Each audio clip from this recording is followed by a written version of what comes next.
Hello, Zuko here. If you don't know, my name is Jess, but I go by Zimmy on the internet because one time I was 15. So today I am doing my TBR for the month of April. Can't believe we're already in April. This TBR feels like it's really disjointed and weird, so we're just gonna jump right into it. Firstly, I would like to read The Extraordinaries by TJ Klune. This is a YA superhero trilogy, and I believe the third book is coming out soon. And I only have the first one, so I'd like to finally read this and decide, do I pick up the rest of the trilogy or do I unhaul this? I don't really know anything else about it. It's queer, it's YA, it's superheroes, I think. Something about ADHD maybe? Ooh, it's got a reversible cover. What? Zap. Help. Boom. Cute. I want to read this to know if I want to continue on with the trilogy or not. Then, and I just started this tonight, I'm going to read Morning Star by Pierce Brown. This is a 22-hour audiobook. It's very long. It's going to take me a couple days probably. I enjoy these books. I swear I do. I like the concept. I think I like the characters and everything, but there's so much politics and battle strategy and stuff that just whew, in one ear out the other. I physically can't understand and retain what they're talking about most of the time. But when that's not happening, I can usually remember who's who. I don't know what it is. I enjoy them, but I really have the worst time retaining anything in these books. Then I have, I'm just doing these together, Kings, Queens, and In-Betweens and Juliet Takes a Breath. This is by Gabby Rivera, and this is by Tanya Bodaju. This follows a 17-year-old queer woman as she accidentally stumbles into drag and has this really lovely found family.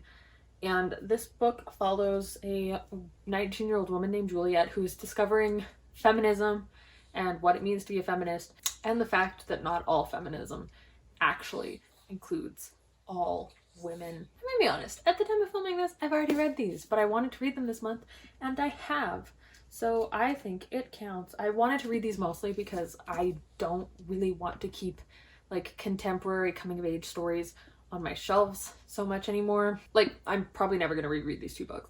So I'm trying to read all of the contemporary coming of age, maybe romance, queer stories that I have on my shelves, and then I'm going to pass them along to the local school division so that they can end up in school libraries and be read a bunch of times by people who are, actually at a coming of age and not 26.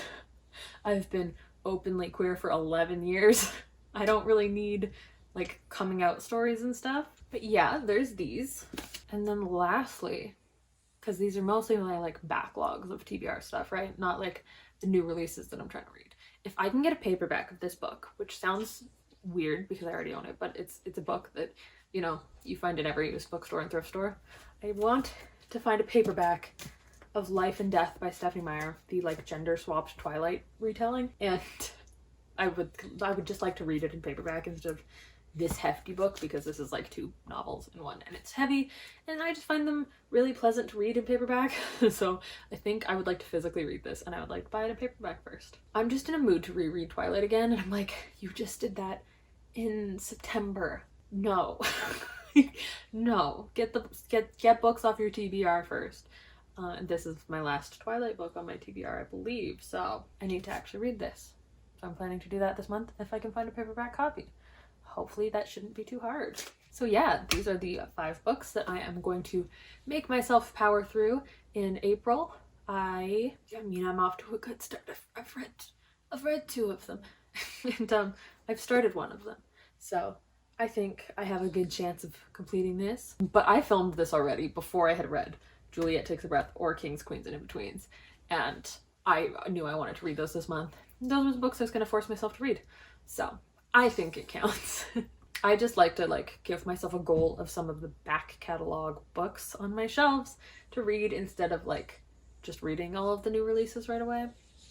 Especially because it takes a while for libraries to get the audiobooks in of new releases, so gives me something else to do and a good goal. I like goals. I'm a Capricorn. Let me know down below a book or the books you would like to read in the month of April, or the book that you're most excited for that comes out in April. I don't even know what's coming out in April. But yeah, I will see you whenever I do my next video.